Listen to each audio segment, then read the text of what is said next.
माननीय अनुराग ठाकुर जी आपको संबोधित करेंगे। बगल में हमारे माननीय राष्ट्रीय प्रवक्ता प्रदीप भंडारी जी और दिल्ली प्रदेश के आज की प्रेस वार्ता में आप सबका बहुत बहुत स्वागत, अभिनंदन। वर्ष 2025 चल रहा है, लेकिन मैं 2026 की बात करने आया, क्योंकि 2025 वित्तीय वर्ष है, लेकिन शराब घोटाला 2026 करोड़ का है। जी हां, दिल्ली शराब घोटाला 2026 करोड़ राजकोषीय घाटा हुआ है।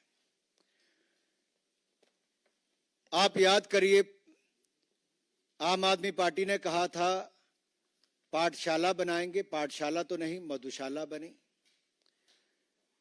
ये झाड़ू की बात करते थे, झाड़ू से दारू पे आए। ये स्वराज की बात करते थे, स्वराज से शराब पर आए। ये यात्रा जो 10 वर्षों की है, वो घोटालों की है और आपके पाप की है। और ये आपका पाप एक नहीं, अनेक घोटाले। एक ऐसी सरकार जिसके 8 मंत्री जेल में गए, 15 विधायक जेल में गए, एक सांसद जेल में गया, जिसका उप मुख्यमंत्री और मुख्यमंत्री भी जेल गए। हिंदुस्तान के आजादी के बाद कोई ऐसी सरकार नहीं होगी जिसने इतने पाप किए होंगे जितने आपने किए। इसलिए आपदा का जाना जरूरी है। जब दिल्ली के लोगों की कोविड के समय सांसें उखड़ रही थी, ऑक्सीजन की कमी थी, सुविधाओं की कमी थी, जनता त्रस्त, आम आदमी मस्त थी, क्योंकि उस समय ताना बाना बुना जा रहा था शराब घोटाले का। जी हां, वही मधुशाला जो पाठशाला की जगह खुली, जो एक शिक्षा मंत्री ने नहीं, शराब घोटाला करने वाले मंत्री ने दी। और इसके पीछे अगर आप जाएंगे डिटेल में, तो 10 फाइंडिंग्स जो हैं, C&AG की रिपोर्ट की जो 10 फाइंडिंग है, वो बहुत डिटेल में कहती हैं सब कुछ। मैं एक एक करके आपको बताता हूं। पहली फाइंडिंग क्या है?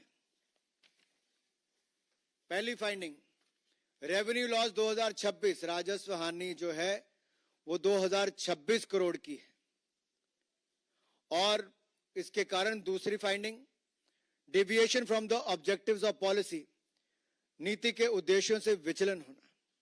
तीसरा, expert panel recommendations ignored bye GOM, विशेषज्ञ पैनल ने जो अपनी राय दी, सुझाव दिए, उसको GOM ने, ग्रुप ऑफ मिनिस्टर्स ने नजरअंदाज किया।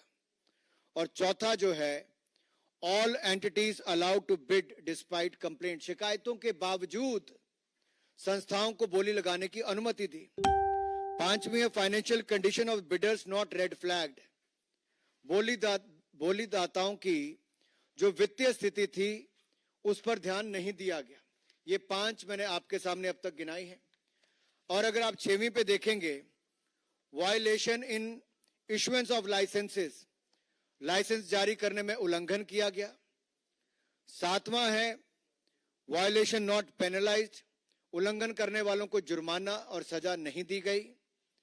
8वां है, lack of transparency in pricing, मूल्य निर्धारण करने में पारदर्शिता की भयंकर कमी पाई गई।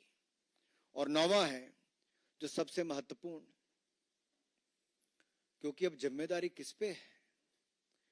कैबिनेट से अनुमति नहीं, ग्रुप ऑफ मिनिस्टर्स ने जो एक्सपर्ट कमेटी उसकी नजरअंदाजी की, और LG की अनुमति भी नहीं ली गई। तो कैबिनेट और अगर LG की अनुमति नहीं ली गई, तो जो मैं पहले दिन से कहता था कि किंग पिन कोई है तो अरविंद केजरीवाल है। शराब घोटाले के किंग पिन है तो अरविंद केजरीवाल है। अगर दिल्ली को 2026 करोड़ का राजकोषीय घोटाला, राजकोषीय घाटा अगर 2026 करोड़ का किसी ने किया तो अरविंद केजरीवाल जी ने किया है, आम आदमी पार्टी ने किया है। और excise rules not placed before assembly for ratification, अगर आबकारी नियमों को अनुमोदित करने के लिए विधानसभा में नहीं लाए गए, तो 10 बड़ी मेजर फाइंडिंग्स आज C&AG की है। ये किसी राजनीतिक दल की नहीं, किसी राजनीतिक विरोधी की नहीं, ये देश की उस संस्था की बात है जो अकाउंटेबिलिटी तय करती है, जो गवर्नेंस पे बात करती है।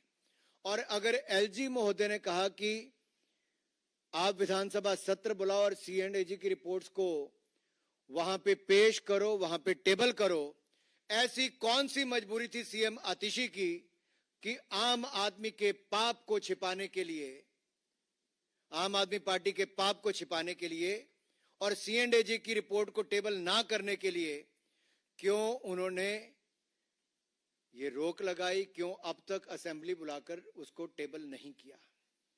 चाहे शीश महल की बात हो या शराब घोटाले की बात हो, ये जो मैं कहता था ना मनीष,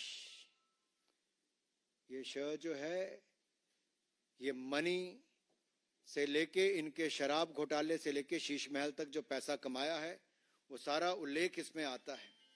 साथियों, मैं अंत में इतना ही कहूंगा, आज जब दिल्ली के लोग वोट देने चुनाव के में जाएंगे तो एक बार वो नजर जरूर दौड़ाएंगे कि वो आदमी जो आज से 11 साल पहले दिल्ली के लोगों के सामने आकर कहता था, ना बड़ा घर लूंगा, ना बड़ी गाड़ी लूंगा, ना सिक्योरिटी लूंगा, आज उसने बड़ा घर नहीं 8 घरों को मिला के शीश महल बनाया।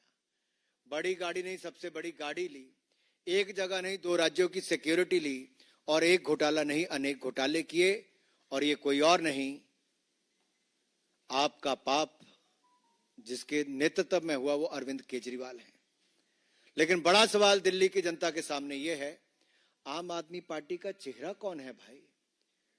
CM आतिशी अपने आप को CM मानती नहीं, अगली चुनाव उनके नेतृत्व में लड़ते नहीं, तो सवाल ये खड़ा होता है कि पिछले पाप तो अरविंद केजरीवाल करके गए हैं, कोई एक ईमानदार चेहरा भी इनके पास है क्या? केजरीवाल तो मुख्यमंत्री बन नहीं सकते, तो कोई है?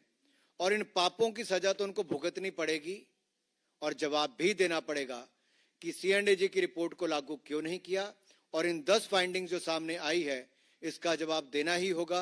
नियमों की नजरअंदाजी क्यों की गई, विधानसभा में क्यों नहीं लेकर गए, LG के पास क्यों नहीं लेकर गए, कैबिनेट की मंजूरी क्यों नहीं ली, और ये 2026 करोड़ जो दिल्ली का घाटा है, ये दिल्ली का तो घाटा है, मुनाफा किसके पास गया केजरीवाल जी? किसकी जेब में पैसा गया है? इसका जवाब दीजिए जनता को। धन्यवाद। मित्रों, आपके प्रश्न सादर आमंत्रित हैं। कमलेश जी, भारत एक्सप्रेस।